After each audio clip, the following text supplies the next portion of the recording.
You know, and we all have our 15 minutes of fame, and I'd like to take a couple of my 15 minutes to talk about the rights and the wrongs in the world of professional wrestling. WWE Championship. This match is for the ECW World Heavyweight Championship. The World Heavyweight Championship. The match and new NWA Heavyweight Champion. We appreciate you guys coming out and taking the time to support women's wrestling in America. This match is for the AWA World Heavyweight Wrestling Championship. Here we go, ladies and gentlemen, another episode of Women's Pro Wrestling Network. This is your host, Mr. Green. Thank you for tuning in. And this is the Knockouts Victory Road review. I should include one night only in there, since that is now the official name. Apparently, they've kind of migrated away from Knockouts Knockdown. It is now one night only Knockouts Victory Road. So, I guess Victory Road now has kind of gone down another step, or I shouldn't say it like that, like it's a problem, but they've attached the name over to the Knockouts pay-per-view, which is okay. So here we go. We're going to go through the entirety of this show. It just came out as I'm recording this. I saw it last night. Actually, I purchased it. It premiered on April 14th, but I wound up looking at it Saturday night.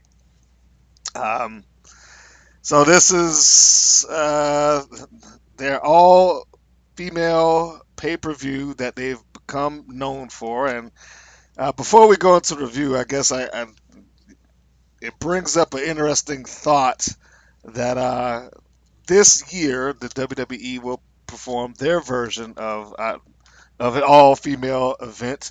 And it won't be a singular event. It's going to go on for, reportedly at least, it's going to go on for several weeks in much the same vein as the Cruiserweight Classic did. And I bring that up because, you know, it's kind of a shame that once that tournament comes out, it is almost assuredly going to wipe out whatever ground the Knockouts and Impact Wrestling have created. I've gone on record some time ago to say that whatever the WWE has put out to the public as far as we got the women's, started off the Divas Revolution, then it went to the Women's Evolution. And they've pretty much become the face of, well, you know, we support our women, and, you know, women's wrestling is important to us, and we've been fighting for this all along, and blah, blah, blah. But wrestling fans that have watched a wrestling product outside of the WWE know that to be different.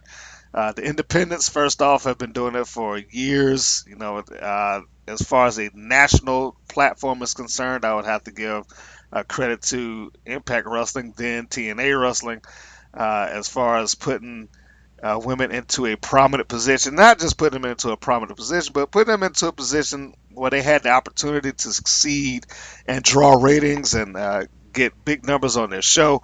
And quite frankly, it is very much, I shouldn't say assumed, but, you know, most of us out here think that if the management hadn't changed in that company at the time, which was around late 2009, early 2010, if the management hadn't changed around that period of time, then they may have had a chance. They may have continued to grow. They may have been the headliner because they were not only getting ready to do pay-per-views, but they had a full special on Spike TV at the time. So it was good stuff, but again, unfortunately, you can almost guarantee that when the WWE's women's tournament comes around and they start drafting people from all over, and of course the WWE has super production value and they got a hot crowd and all that stuff, it is going to really, really bury anything that that Impact Wrestling has done subsequent of that, or even preceding that, and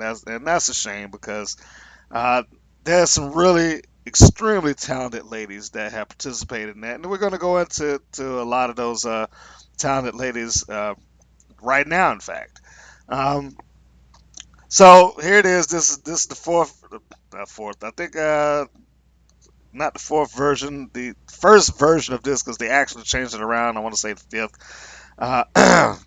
From what the Knockouts Knockdown was. So that's the first thing we have to address. The Knockouts Knockdown um, pay per view was in essence the same formula where they would have aspiring knockouts or what they call prospects, and then they have the established knockouts, and they would wrestle. More often than not, you'd have maybe one prospect kind of work her way into the finals, but the finals was a gauntlet, and then that person would win the the crown to be the queen of the knockouts or whatever have. So no prospect is to to the best of my recollection. No, Mia Yim. I think Mia Yim was considered a prospect at the time. So scratch that. But anyway, uh,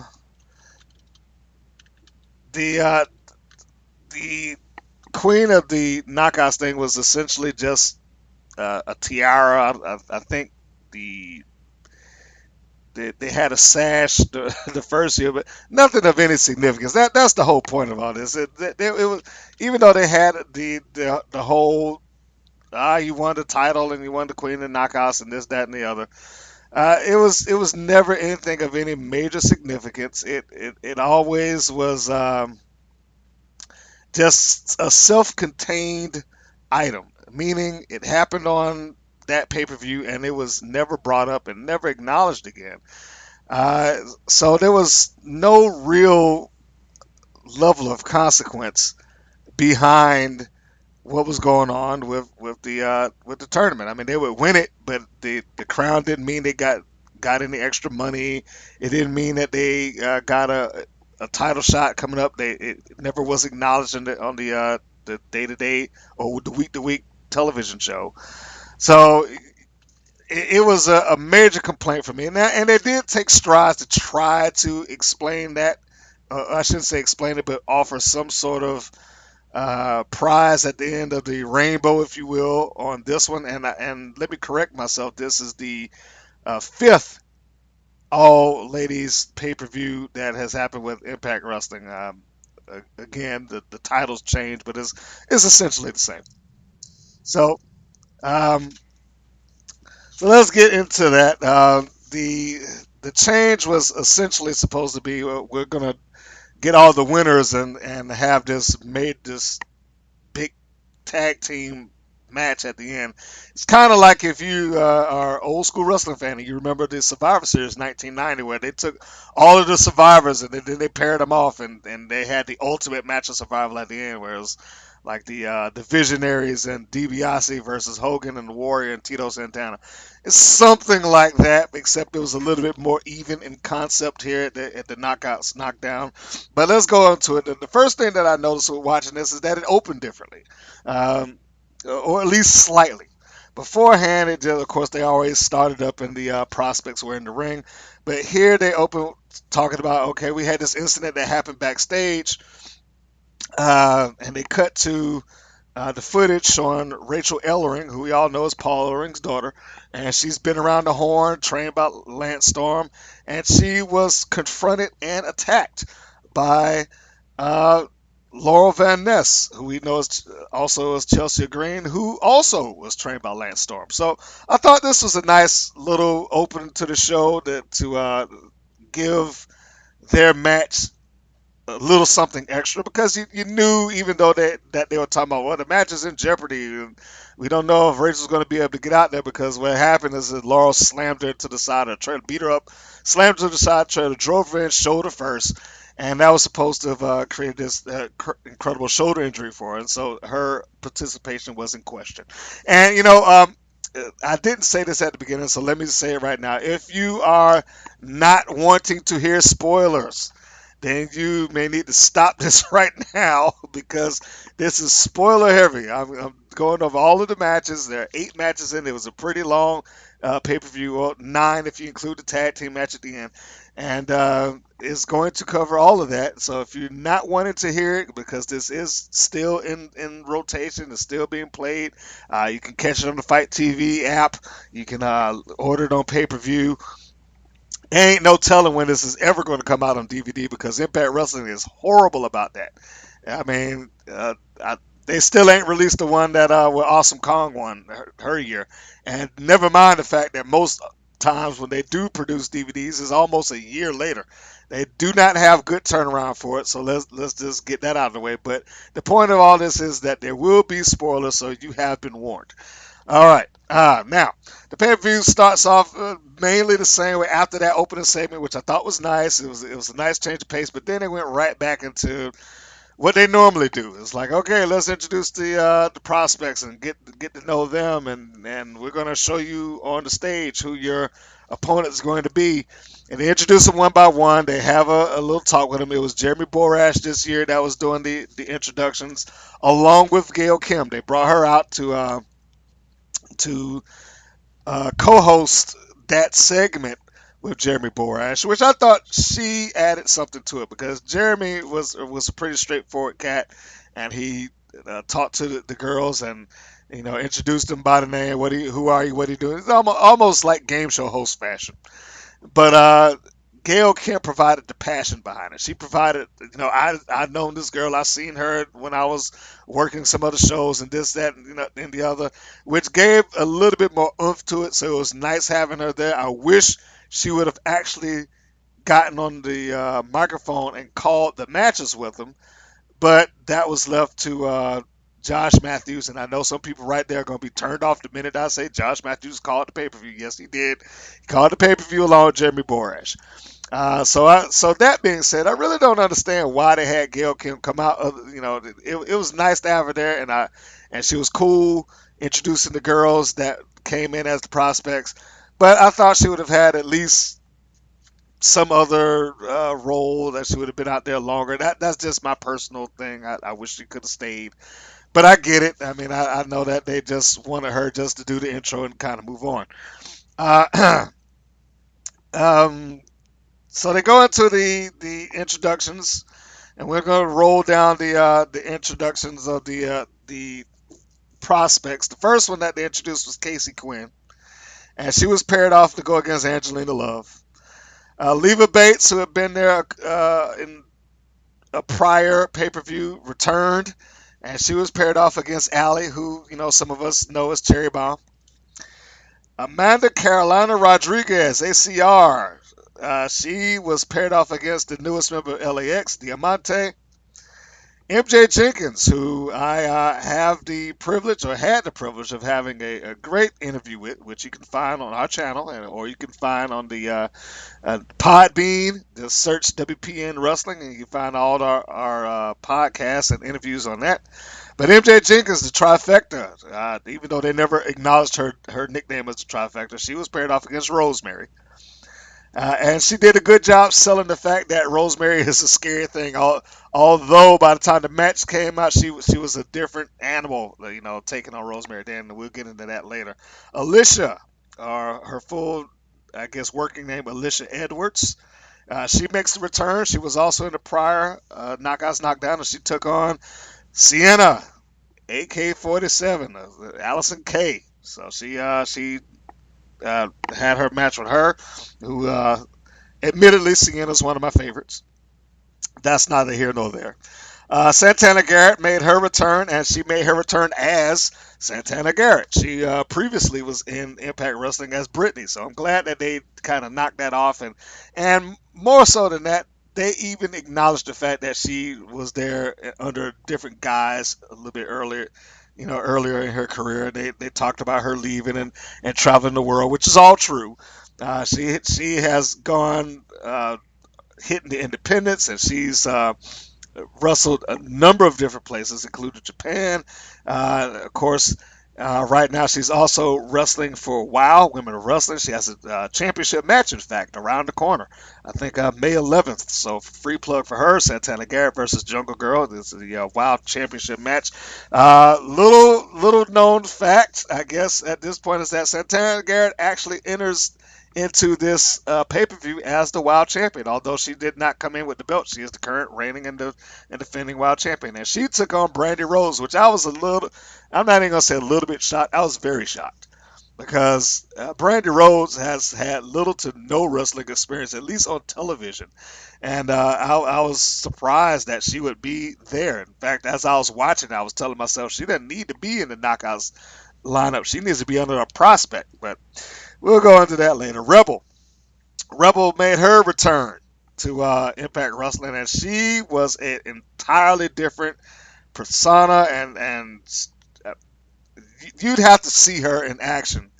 Um, she's another person that I got to see when I was doing some coverage. Got to call a match with Rebel, so that was great. And you can visibly see the improvement in Rebel from what she was when she came in, and she was, part of the Menagerie, and then later on part of the Dollhouse, to what she became in this match. And if there's nothing else that you got out of watching her, you can say that she has gotten some real in-ring experience out there hitting the indies. And she was paired off against ODB, who was a returning knockout, although she did say that she was officially not a knockout. ODB and uh, I want to say, was it Rachel? Anyway, they were considered wild cards. They had what they called um, wild card entries. Oh, sorry, no, Santana, Garrett, no DB. They were both the wild card entries where they had not necessarily prospects. They had already had time as being a knockout, and they were giving them the opportunity to come back and wrestle again. So even though you had your kind of prospect girls, the ones who hadn't been in the company, you had your returning names who were considered the wild cards of the show. Um, Laurel Van Ness and Rachel Ellering, that match was left in question. Neither Laurel Van Ness nor Rachel Ellering came out in this opening segment because of the little bit that they did earlier. And I have to say, Laurel Van Ness is one of the most improved wrestlers I had seen. Watching her in this show was great. Uh, she has really taken it to this Van Ness character where it's kind of the spoiled, angry rich girl, and she's very entertaining. I really enjoyed it. I also enjoyed Rachel Ellering, but I'm getting ahead of myself, so let's go a little bit further on. First thing we needed to address is that this was taped on March 3rd and March 4th, so this is a 2-day taping that took the pay-per-view, that they kind of edited together to make this one night thing. And the entirety of the show is almost 3 hours. It's about 2 hours and 55 minutes. So they are really just shy of 3 hours in this entire pay per view. The champion, or the reigning champion of the Knockouts at the time of the tapings, was Rosemary. However, as they have done in the past with all of the Knockouts Knockdowns prior, they do not acknowledge the fact that she's the champion, nor does Rosemary walk out with the title. And I'm assuming that is largely because this is a taped event, and they are trying to make it more evergreen with, well, if we just leave the belt off, then you can always kind of put that out there at any given time. Although I really don't understand why they don't have her come out with the title. I mean, especially with this one, because this may be the quickest turnaround of a taping slash airing that they've done in recent years. And which is the reason that I brought that up, is like it was just a little over a month that they shot it and put it right back out there. Which before they would almost sit on these things for 3 months or better. So I thought Impact Wrestling did good in that regard. And there's a lot of times that Impact Wrestling gets kind of crapped on for all the things that they did. And believe me, I understand they've made some horrible, horrible decisions in recent years, particularly letting the Hardys go. But that's what happens when you get new management, and can't really knock them too much. They got to see where they're going and whether they can make this thing work. So the first matchup is Angelina Love taking on Casey Quinn, and between every match, or preceding every match, is an interview by their backstage interviewer Mackenzie, and she's interviewing the Knockout. So We've already had the segment in the ring where JB and Gail Kim are talking to the prospects. Mackenzie is backstage interviewing the established knockouts in between all the matches, and she is first up interviewing Angelina Love, who does push the storyline forward as to why she's there and her issues with Eddie Edwards and his wife.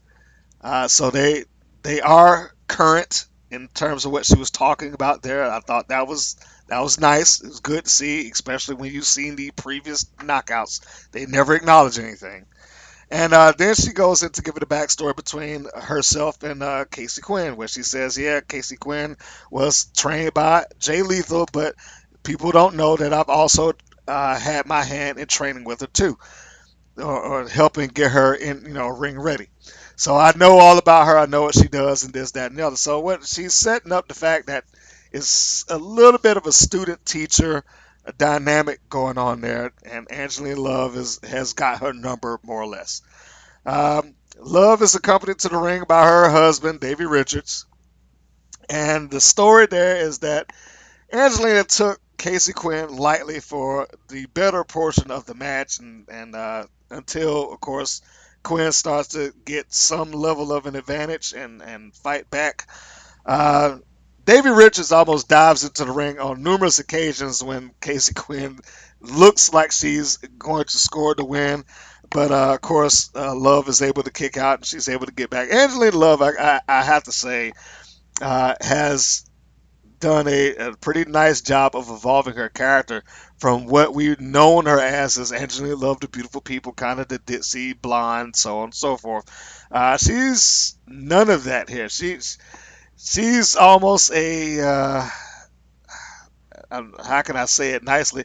I was going to say she was kind of a sex kitten in there, but it's not like she's running around jumping on every man in the audience. She's only got eyes for her man, but it's they can almost not keep their hands off each other during the course of this match. At almost every free turn that she has, she's turning around to them, and they're giving each other seductive looks and this and that, and rubbing up on each other. There's all that stuff. It's no kitty love there. That's all adult stuff. And you to get the impression that if that arena was empty, they'd go the extra mile. You know what I mean? And so that's just a little note there. But she, her look has changed. She's wrestles more aggressively, and that's kind of a cool deal. But the match is long, and it feels long. That's the only real complaint that I had about it, is that it felt like it was just dragging out. But in any case, the match ends when Richards tries to help his wife from the advances of Quinn, who's starting to gain leverage in the match. Uh, he does the old, let me put my leg through the rope. She kicks the rope, and of course that gives him a low blow. But then she turns right into a knockout shot by Love, which was a little bit unexpected, because I'm not sure if we've seen Angelina Love just knock somebody out. It wasn't, she didn't have a steel chain in her hand, didn't have anything in her fist, nothing like that. I mean, she literally just bam, and just, that was it. She just went down. So it would have been nice if that had been established, or maybe I've missed it. I certainly don't think I did, but that was a win that came out of nowhere in my view. We then go backstage again, and Allie has a promo with, of course, Mackenzie. Mackenzie hosts all of these promos, by the way, or all these backstage interviews. And of course, she's doing her Allie character, the over the top, bubbly, really happy girl. Which, how good is Cherry Bomb to do that? How good is she to have portrayed Allie? Not just portray Allie, but portray somebody who had little to no wrestling experience. When we all know that she's maybe one of the most accomplished wrestlers that is out there.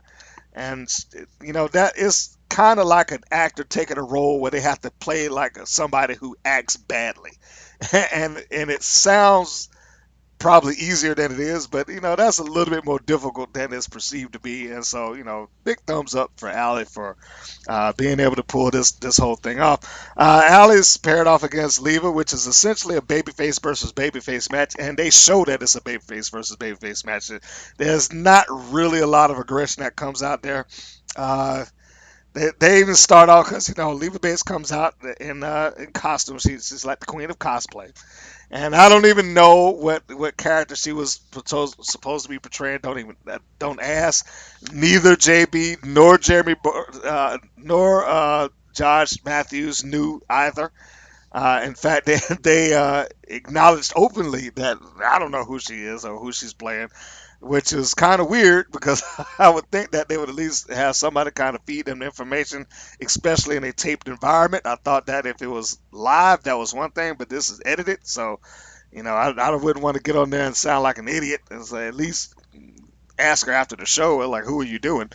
But the best thing I can tell you is that she looked like she was portraying an anime character. I don't know who, but I'll maybe find out later. So she comes out with this little teddy bear, and they start the match kind of playing around with the referee. They tossed it back and forth, playing keep away from him, just for comedy for the audience. But they have a good match. They go around, they trade holes and whatnot. And even though the match does pick up in terms of they're firing shots or doing kicks and things like that, it never comes off as if they are mad at each other. So the babyface match remains a babyface match pretty much from start to finish. And Leva gets a pretty lengthy advantage in this thing.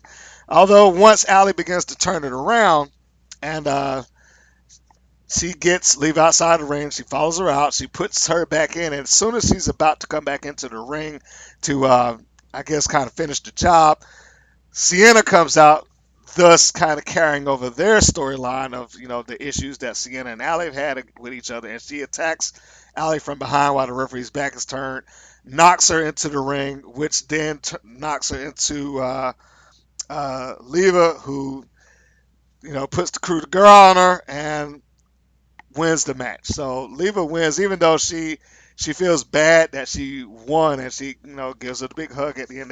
They hug each other, and they go up the ramp and they hug each other. So that at the end of this, there are no hard feelings. It's just that Leva Bates won. She wasn't aware that Sienna did it.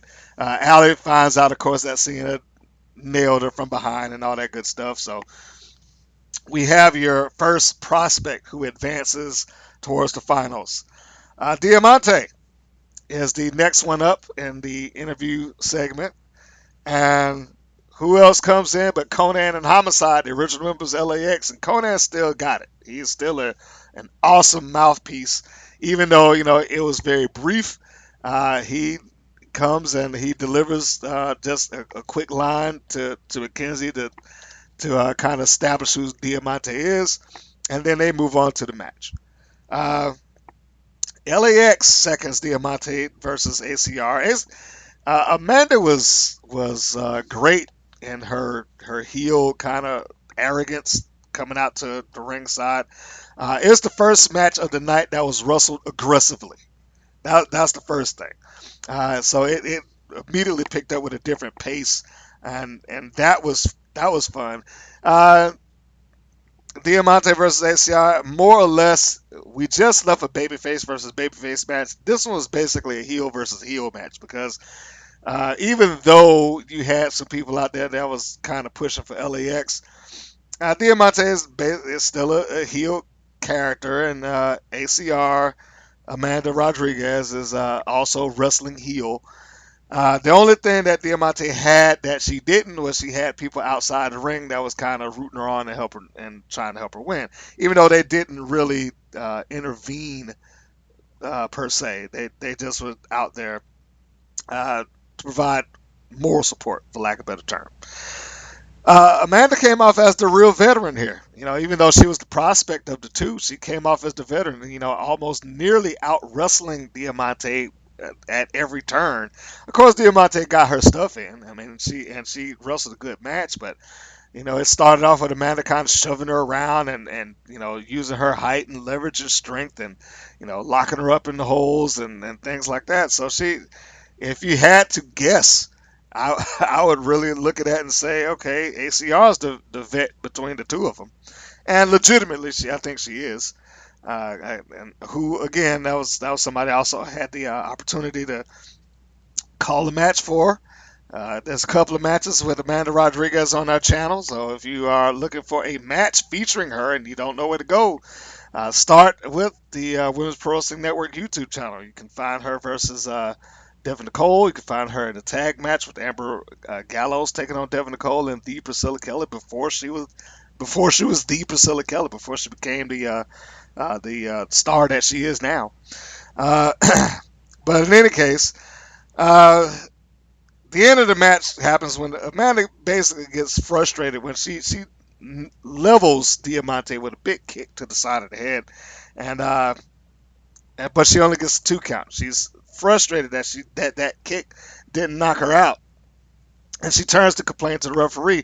But as soon as, of course, she turns back around, Diamante catches her with sudden sunset. She just kind of flops over and boom, and that's it. She hits her with that pinfall 1, 2, 3, and Diamante advances, going to the finals. And I guess now's as good a time as any to bring up Amanda Rodriguez had brought up some issues that fans have kind of gotten on her about on her Facebook page concerning her weight. I guess in the matches that she has been on or on TV as of late. And I know she also said that some of that is, I don't want to call it glandular, but there's something. It's more to it than just, okay, I haven't worked out or something like that. She does, work out, and it's just difficult for her because of that particular condition. And I know it kind of stroked her nerve, for fans to do that, and it's not cool to have the fans kind of more or less cyberbully, her with that, and it almost seems like she's getting to a not a bad place with the industry, because some of that has something to do with the promoters too. I know she's been very vocal about that, but I really would like to see her continue on. I think she's a great talent, and hey, if Impact Wrestling can look at her and say, you know what you do in the ring is what counts. Let's put you on TV, then that's good enough for me. And so, if you happen to be at a show where she's doing, cut her some slack, man. She's a really good competitor, and she does do her job entertaining the fans. So, that should be enough. Okay, so we go next to another backstage segment. This one, Mackenzie's not there for at all, because Rosemary has the mic, and of course Rosemary cuts the Rosemary promo, and she's great at it. Essentially, we know how it ends. Whatever words she may strings together, it always ends in, you will decay, or some variation thereof. And she cuts that, and then we go to the ring. Now, this is probably the third or fourth person that has come out the ringside with somebody seconding them, which is the first thing that I noticed when she came out. I was like, okay, first we had Davey Richards, then we had LAX, now we got Crazy Steve. So Crazy Steve comes out along with Rosemary, and he gets on the microphone for her, and he starts talking about or talking to MJ Jenkins, telling her, hey, look, you got 2 choices here. You can either, and I'm paraphrasing, you can either stand against us or you can stand with us. So, essentially he's putting an offer on the table for her to join Decay. Of course, she turns him down because MJ is the babyface here, which immediately is met with an attack from behind, because as Crazy Steve is talking to MJ, Rosemary kind of wanders herself to the other side of the ring, to the backside of MJ Jenkins. So the match has started. She's got the attack in. The crowd is chanting for Rosemary, which is, of course, that's the crowd at Universal. They do whatever they want to do. And of course, we have to talk about the crowd at some point. And I'll get to them a little bit later after the match. Um, MJ gives Rosemary a great rolling drop kick. And it's a nice spot where she comes out of like a little tumble, pops her with a drop kick. Rosemary goes backwards onto the mat, and as MJ is about to approach her, Rosemary essentially does her version of the Undertaker sit up, except she does it in a more of a possessed fashion opposed to a zombie. If that makes sense to you, you'd have to see it. So I thought that was a really cool spot. Uh, Fair warning, MJ had a springboard botch in this match, but she did a great recovery. And this, in my view, shows kind of the veteran mentality that she has. Like, at first you don't succeed, you try again. So she gets that springboard in and she nails Rosemary, sends her out of the ring, and then she does another springboard and nails her from the inside out. This is one of those things, and I'm going back to the crowd now, is that I feel like if this was in front of a different audience, this would have been perceived differently. Yes, it got a pop, and yes, those springboards where she hit them from the outside in and the inside out, she finally won the crowd over. She finally got them on her side chanting MJ. So because prior to that they were basically chanting Rosemary through most of it. They did give some smatterings of an MJ chant, but most of that was Rosemary. So those springboards got the crowd on their side, but I am really hard pressed to believe that if this had taken place in front of, say, a Full Sail audience where you got a bunch of people who are wrestling fans and they want to be there, you can tell that those people, when they at Full Sail, they want to see those matches. And sometimes you look at Impact Wrestling or those pay-per-views and you feel like, man, do these people even want to be here?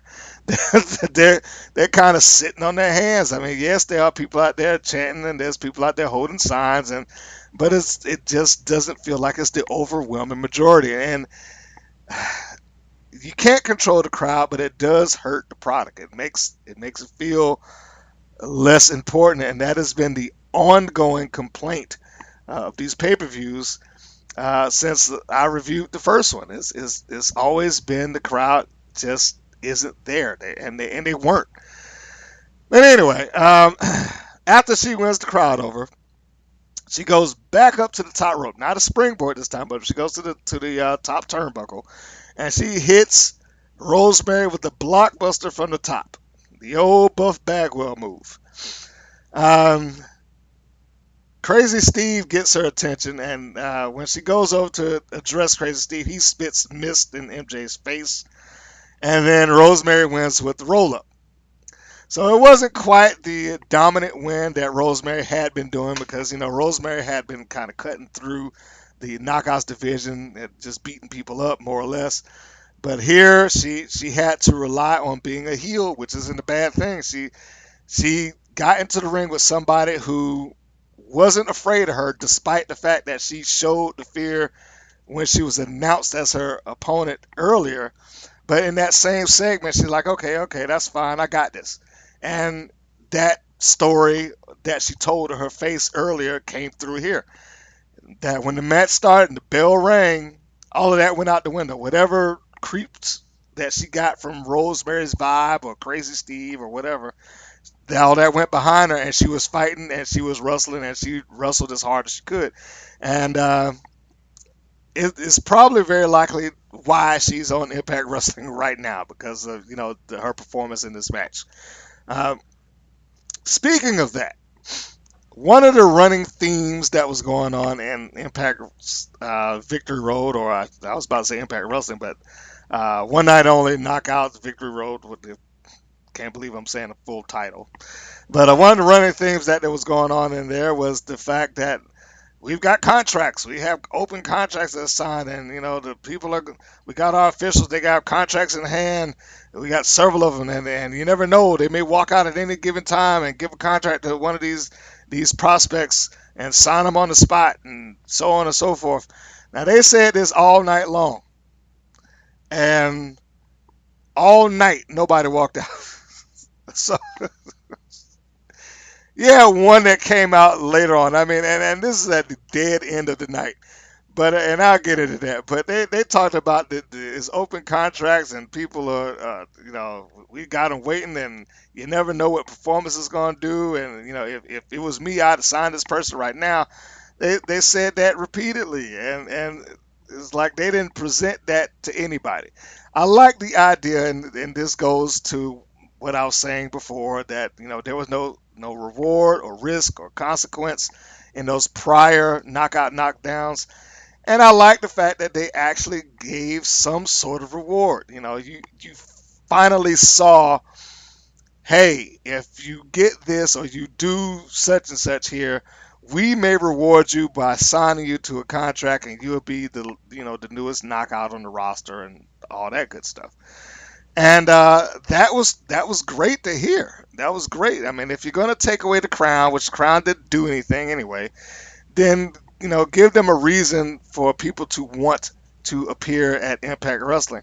And I thought that was a nice little storyline uh, addition. I wish they would have given it more since they brought it up so much. I mean, it wasn't like overwhelming, but they brought it up enough times to where you could sit there and legitimately say, okay, where are they? I haven't seen anybody come out yet. That MJ gave a great match. So Brandi, whoever, Mackenzie, not Mackenzie, Quinn gave a great match. Leva Bates, you could have said that by any number of them, and nobody came out. So I didn't understand what was the point of them bringing that up, but uh, that's neither here nor there, I suppose. So we go backstage again. Of course, Rosemary won with the roll up. Let's reinforce that. Go backstage again, and Sienna is back there talking with Mackenzie, and she's towering over Mackenzie. So you got a real good look at what Sienna is in relation to the other girls. She more or less kicks Mackenzie out. She doesn't need her to cut the promo, but she just grabs the microphone, sends her on the way, and she cuts one on her own. And of course, she cuts a good one. Allison Kay is a good promo. And she shows that. So we cut to Sienna now going to the ringside. Her opponent, Alisha, has already been introduced. Of course, prospects always come first. She offers a handshake at the beginning of the match. She being Sienna, and of course, everybody is out there saying, "No, don't shake her hand. Don't shake her hand." Because she's the heel, and she's established that she's the heel, and logic would dictate that she's going to kick her in the guts or something like that, or smack her in the face. But she didn't do that. She shook her hand, and then she tells the crowd, "See, I'm a nice, I'm nice. I could be nice, blah blah." Kind of playing up the fact that I'm going to give her some respect. But the second that she gets clearance to charge her with a clothesline, she tries. Alisha doesn't fall for it, so even though she did shake her hand, she kept her eye on her. So when she charges with the clothesline, she ducks underneath, and then Alisha takes control of the match, and she fights real hard, and pretty much has Sienna's number, even though there is a massive size difference between the two. Sienna did a good job of putting Alisha in the situation where she could gain control. I mean, they did a pretty fair thing there, and she retained control until Sienna dumped out over the top rope onto the floor. Now that's when it all turned for her, and then she just beats her up from that point out. But as she's preparing to put her coup de grace on her, which she actually calls an AK-47 on the show, which is a little nod to her former personas, Allison Kay, and her nickname AK-47. Allie returns and confronts Sienna. She's coming out and she's yelling at her from the ramp, coming down the ringside, which gets Sienna's attention, and that gets Alisha the win. So we have Interference, again, which comes into play. Uh, that might have happened a couple of times here. When you go back and you look at the matches leading up to it, you had interference in match one, and you had interference in match two, and you had distraction in match four. You had interference here. It was a running theme of interference.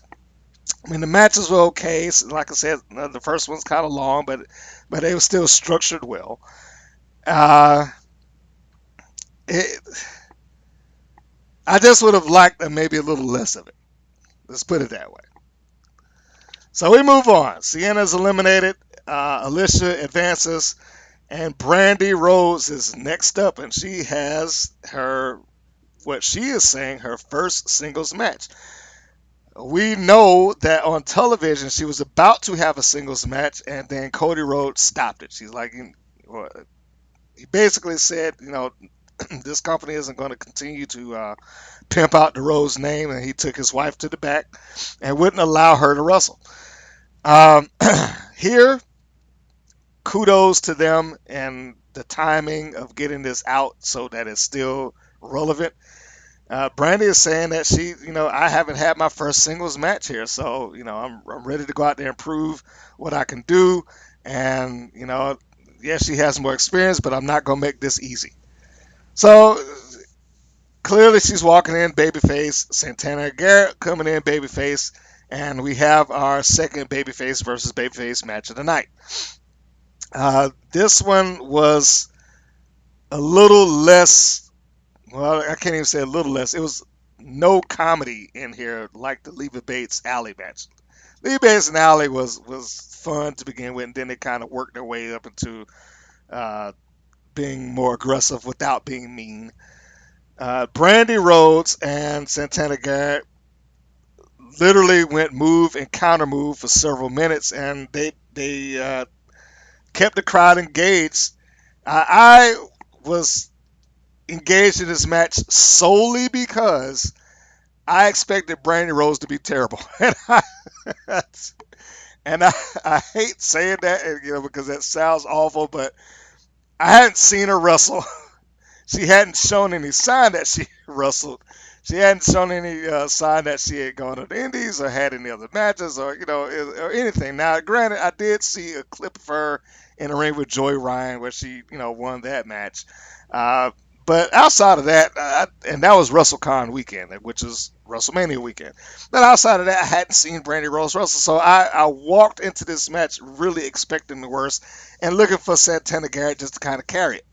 But Brandi Rhodes did her part. We have to say it takes two to tango, and even though Santana probably did her fair share of helping her get through it, Brandi did a good job, and I would almost say, if for no other reason, if you got the time and you're certainly interested in the matches and you have a curiosity factor, check it out. That match showed her to be technical. It showed her to have pretty reasonable competence and coordination inside of the ring, which we all know. I mean, come on, let's be honest here. Everybody ain't got it.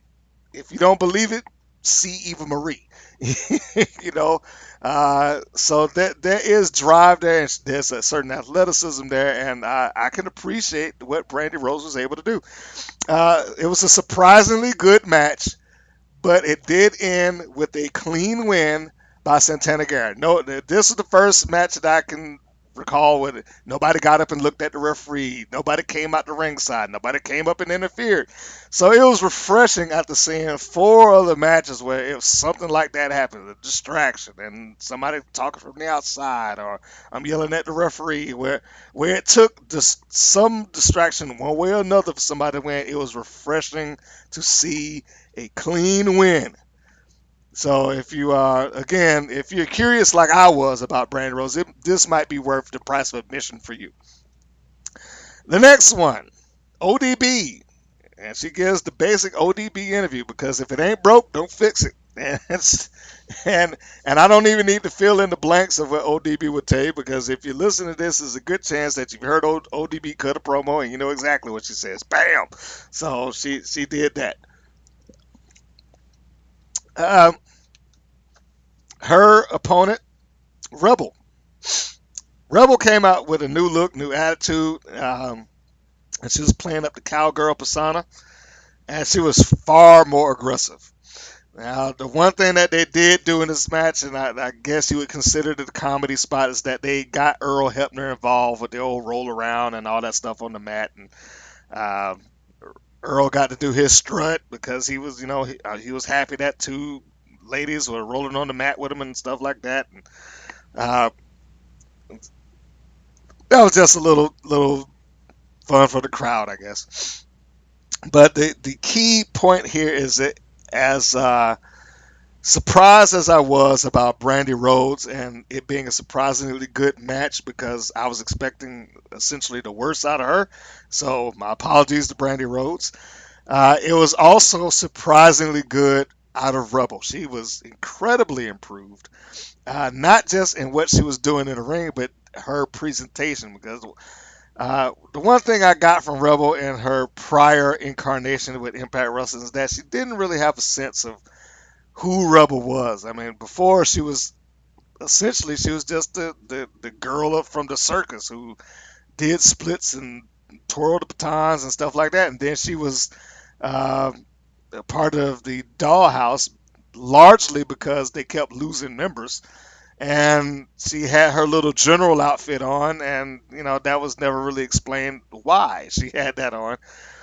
Uh, I do have to note that as bad as people got on Josh Matthews, and no, I do not by any stretch of the imagination believe the idea that he's the greatest announcer in or play-by-play or commentator or whatever the hell he calling himself. And in no stretch of the imagination do I believe any of that stuff. However, he did have one funny line of the night. That being, during this match with Rebel, he says, "Where's Shelly Martinez?" Now, if you've watched all of the Knockouts Knockdowns, then you know what that reference is, because they had a terrible match. Them being Rebel and Shelly Martinez. I guess it was good for them, but it wasn't nearly a great match. And the one thing that match is noted for, amongst all else, even though it was I guess moderate, maybe I shouldn't say terrible. Even though it was a moderate match, the thing that match is noted for is Shelly Martinez screaming at the top of her lungs, "My Vag." If you don't know what that, if you don't know about that, you can probably find it on YouTube. Just Google the match, and and because she screamed that at the top of her lungs, it's like that's all that match is ever remembered for now. It's ridiculous. Uh, but for you to get the context as to why she said that, go look it up. I won't go into it right now. Um, but getting back to the match here, Rebel was really good. Very improved. Liked the look. She seemed way more confident. I mean, way more confident in the ring this time around, and it was a treat. I mean, I wouldn't say that about all of them, but it was a treat to see. Um, she at the later portion of the match, or the finish, she's mad at Earl for not counting the three, uh, and tries to hit Earl. She takes a swipe at him. He ducks underneath. ODB picks her up and hoists her into a TKO and lands Rebel, pins her 1, 2, 3. She advances. Essentially, Rebel versus ODB is the same finish that you had with ACR versus Diamante. I'm mad at the referee. Why didn't you count three? I get distracted. I get hit with something, and boom, that's it. So they kind of repeated it. I mean, the only thing that was really added to that was that she took a swipe at the referee, whereas ACR didn't. But it was essentially the same finish. And the final singles match of this portion of it, or this half of the show, was Laurel Van Ness, which she had no interview because she had her opening spot at the beginning of the show. And she came out and she was attempting to get Earl to declare her as the winner because Rachel Ellering's hurt and she's not going to make it out, and that's the bad news because I won't have a match. Cause she came saying I got good news and I got bad news. Bad news being that I won't be able to wrestle because you people paid to see me. Yada yada yada. Good news is that I win the match and I go into the finals. So Earl start counting. So she encourages him to begin the 10 count. I think he gets up to 8 or so before Rachel's music hits, and she's coming out. She's coming out banged up and selling the injury. This is clearly the best match of the night, and I can legitimately say it. Even though the tag match is positioned as the main event, as far as the singles are concerned, this is the singles main event of the night, and it deserved to be the singles main event of the night. These two girls train with each other, probably know each other very well, and it showed. They had a good chemistry. Laurel Van Ness and Rachel Ellering both really kicked it into high gear. Laurel was attacking the injury, and Rachel was selling the injury. So they were trying to get the old, get the heat on Rachel being hurt and fighting back, being the babyface that she is. And she does. She fought through, quote, the pain to give Laurel everything that she was looking for and more. But the match ends when Laurel catches Rachel with the curb stomp. Now, she doesn't curb stomp on the back of the head the way that Seth Rollins used to do before the move was essentially banned. And she curb stomps her in the chest, which drives her whole body down. But it was a good match, and I enjoyed it. That's another one I would say if you have the opportunity to watch it, you should.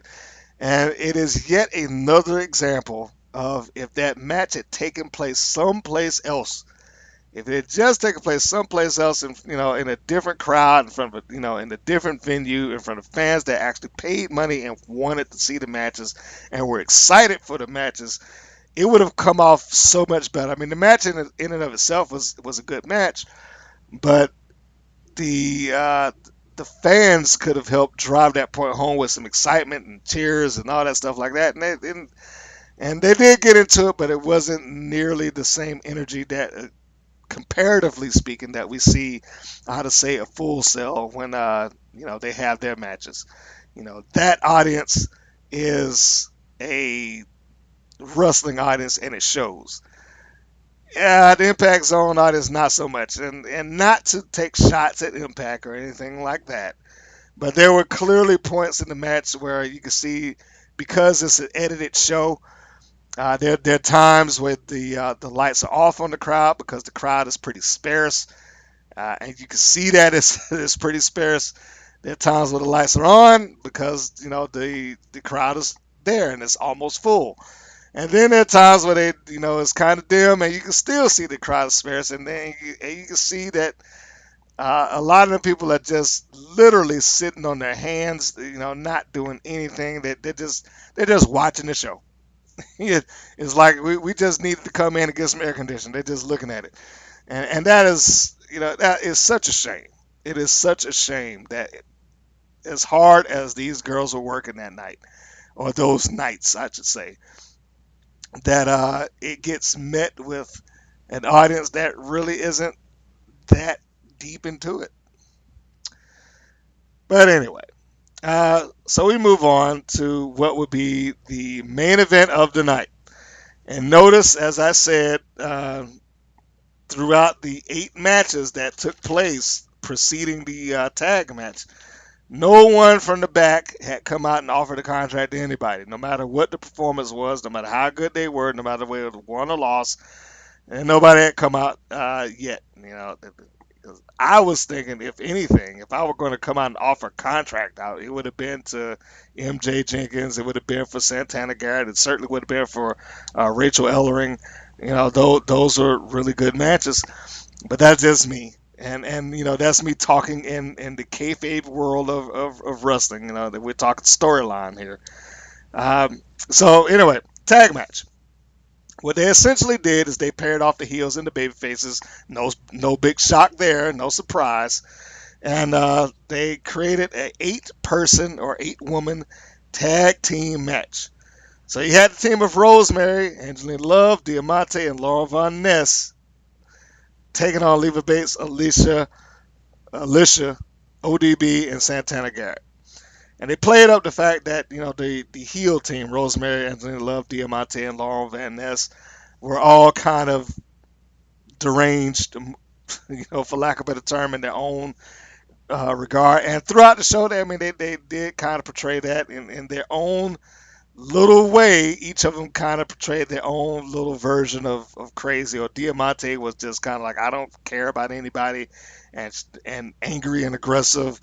Van Ness was narcissistic and crazy. Angelina Love was almost a sociopath, and she comes out the natural born killers on her Impactron, and of course Rosemary speaks for herself.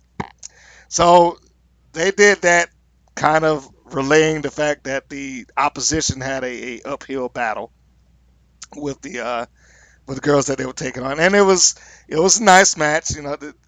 Not elimination. It was a single fall. The one first fall wins.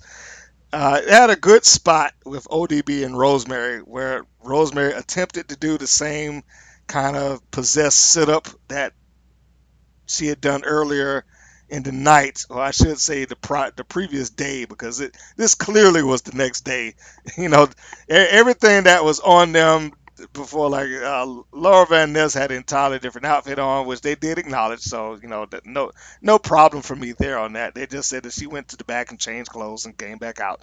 Rosemary had a fresh paint on her and all that stuff like that. Nobody was sweaty and nothing, none of that stuff. So this clearly was night 2 that they were doing this on. But the spot where Rosemary tried to come back up in her uh, possessed position didn't scare ODB in the least as it did earlier with MJ, and she just pie faced her back down, which I thought was a fun spot, and it was entertaining, and it caused um, Rosemary to do something that she didn't normally do. She cowered down. She literally rolled herself over to the corner to the comforting arms, more or less, of Angelina Love. She kind of like hugged Angelina Love's legs and gave her the tag. She didn't want no part of ODB after that. And I thought that was good, because you really don't see anybody kind of stand up to her like that. Everybody does play up the fear, and I'm glad that they have protected her as being a scary character. But it is nice to see at least one person like, I'm not afraid of that. So that was cool. ODB also did a good stack up spot where I think Alisha was basically taking the brunt of the beating from the heel side, and then she breaks free, she makes the tag out. ODB cleans house, and she tosses all 4 of them over to the corner. She does this big splash, catches all four sit down, and then she sees all 4 of them sitting down. Then she comes running back, charging over with the Bronco Buster spot. So that was a fun spot too. And then we go into the finisher after finisher after finisher after finisher spot. Uh, so they go one after the other, and of course I'm moving forward towards the finish now. So that they go one after the other. They in succession. We've seen this before in these multi-person matches, where it's boom, next person up, boom, next person up, boom, and so on and so forth. Uh, the last person to come through, because Van Ness, I forget who she hit, but it came down to Alisha and Laurel Van Ness, and Alisha catches Van Ness with a downward spiral, hard impact on the head, covers her, catches her for the pin, and that's that. The baby faces survive, and they win the night, which I guess as a team effort, it was cool to see.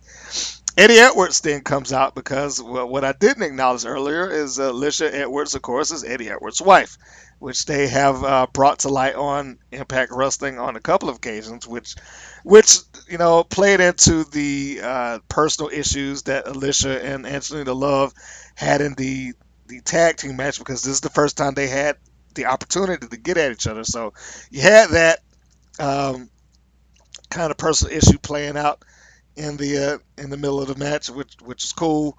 Um, I think we had a couple other ones in there. Well, I shouldn't say a couple other ones. Only that, and then ODB and Rosemary. They kind of built their little rivalry right there on the spot, more or less. But getting back to the end, Eddie Edwards comes out and he tells everyone, he publicly tells everyone, this is my wife. If you weren't aware, and he talks about how she put up with him and all the things that he was doing, and I wanted to be here to support you the same way that you were here to support me through it. Essentially reversing the roles, where she was there to support him through his many championship wins, the tag team titles, the X Division, and the world title. Now he didn't go into all the championships, but essentially saying he wanted to do the same thing for her. And it wasn't just him that wanted to address her. It was when he says that, then the music for Karen Jarrett hits. And Karen comes out with a clipboard. Now, before we go into Karen Jarrett getting into the ring, the one thing that I didn't get, and this may be nitpicking, but the one thing I didn't get is that when Alicia's there, all the other knockouts just kind of walk out of the ring. The heels have already left, so when Eddie Edwards is walking out, they're angry and fuming on the stage, and then they leave, and you have the baby faces in the ring. But when Eddie gets into the ring, then the rest of them just kind of, all right, we're done.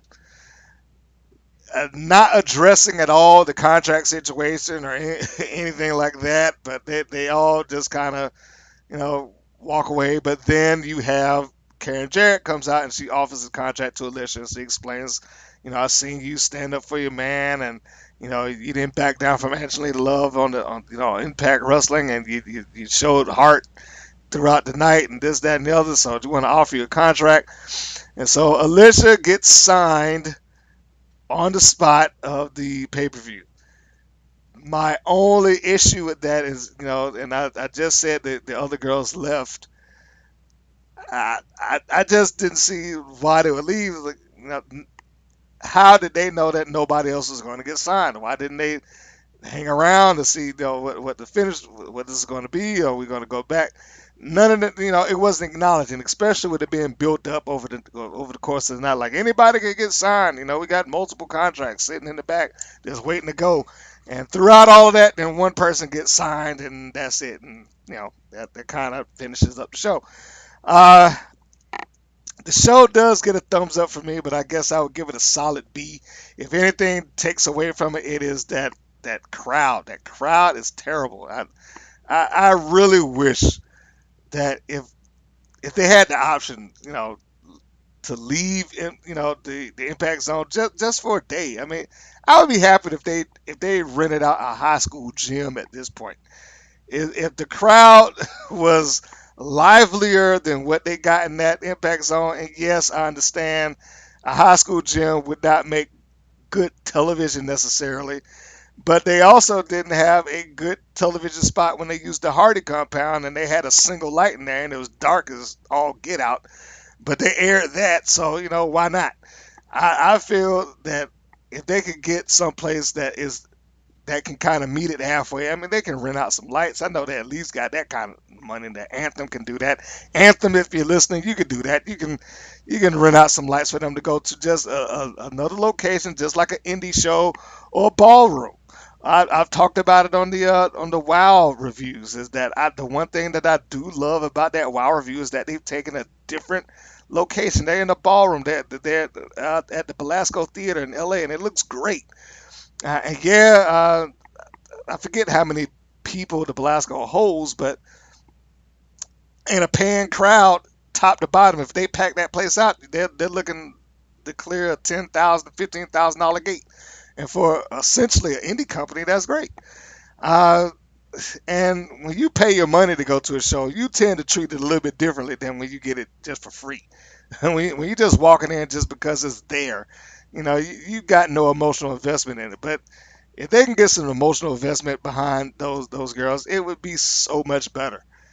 Which goes to what I said at the beginning of this review is that I'm fully expecting for that women's tournament to kind of blow this out of the water, and that's sad because that crowd is going to be super hot for those girls when they show up. You can almost guarantee it, and there's no reason that the women of Impact Wrestling should not have that same type of audience. Shouldn't have that same type of crowd to root them on and cheer them and make them feel like, okay, we got something going here. Because they do. They're all very talented, but watching that, when you're used to seeing the TV product, watching them do that show and not feeling the vibe come across on the screen does take a little bit away from it. And I'm sorry to say it, but it does. Anyhow, that was the one night only Knockout Victory Road review. That was it from top to bottom. And I guess I should also mention the fact because, JB and Josh Matthews had been in somewhat of feud, which was actually just resolved on TV recently. Of course, I'm expecting Josh Matthews to show back up, but it was essentially resolved on TV now. They did acknowledge that on this show, and they more or less said, look, I know we got problems, but let's let bygones be bygones and let's call it a show. They didn't say that verbatim, but that's essentially what they put out there. It's like, let's call a truce and let's call this show for the night, and we got a job to do. Let's do that. And they did. And other than Josh doing his normal heel announcer shtick, which he did, he went right back into, when I was doing such and such, and I was a great wrestler, and this, that, and the other. Other than him doing that, it was tolerable. So for those of you that are concerned that Josh Matthews is just going to drive you up the freaking wall because he's annoying, he wasn't overly annoying this time. He wasn't doing all that same stuff that he does on the weekly television shows. And JB was there to kind of balance it out. And more importantly, they actually acknowledge the stuff that was going on in the ring, because that is the biggest complaint that they've had, is that they would completely ignore matches. That's just rant and rave and talk about everything else under the sun between the two of them and not call a single thing going on in that match. They didn't do that. So if you're concerned that they kind of skipped off the path, yes, they did talk about other stuff here and there, but it was an acceptable dosage. You will be fine. So that is that. And again, a solid B. The only thing that kind of drags that down is crowd, maybe a little bit of production value. But as far as the girls themselves are concerned, they all went out there and they all pushed hard. I was really surprised with Brandi Rhodes. I was really surprised with Rebel.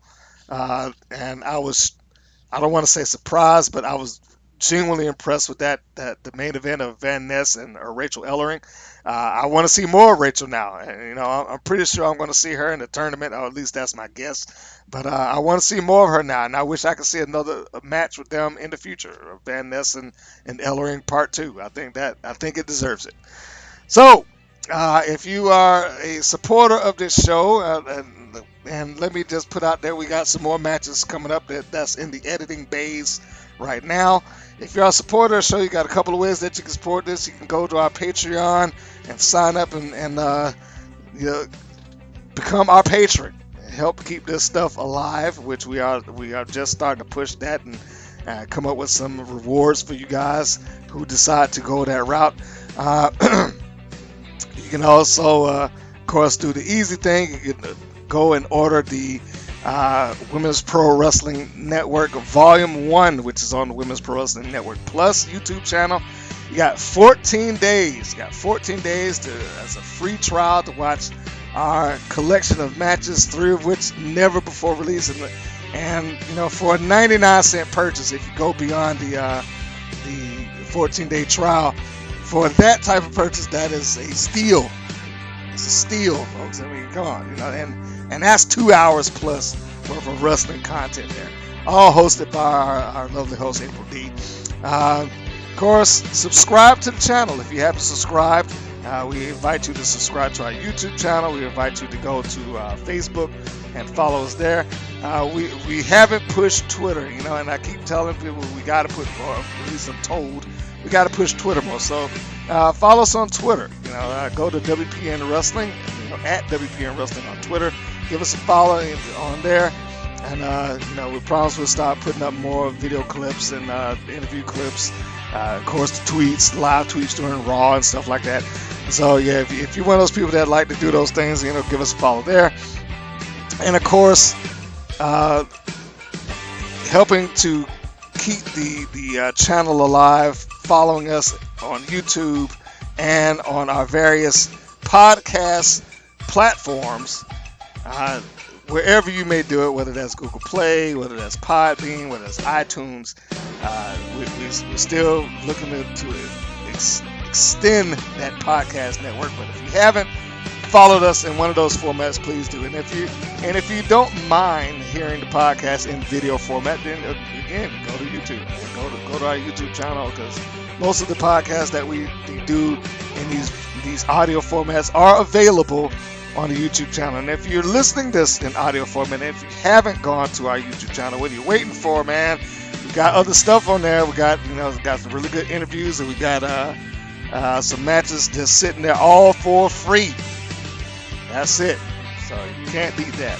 So I want to thank you for taking the time to listen to this review. And if you haven't had the chance, $15, and I do not get paid by Impact Wrestling to promote that, but $15 for a pay-per-view of 2 hours worth of content, some really nice matches, and yes, the crowd is dead, but you can get past that and you can enjoy the girls do their thing. It's worth $15. You won't regret it. All right, folks, that's it, and we are going to see you later. Be sure to follow us on our various social media platforms, and we will catch you the next go round.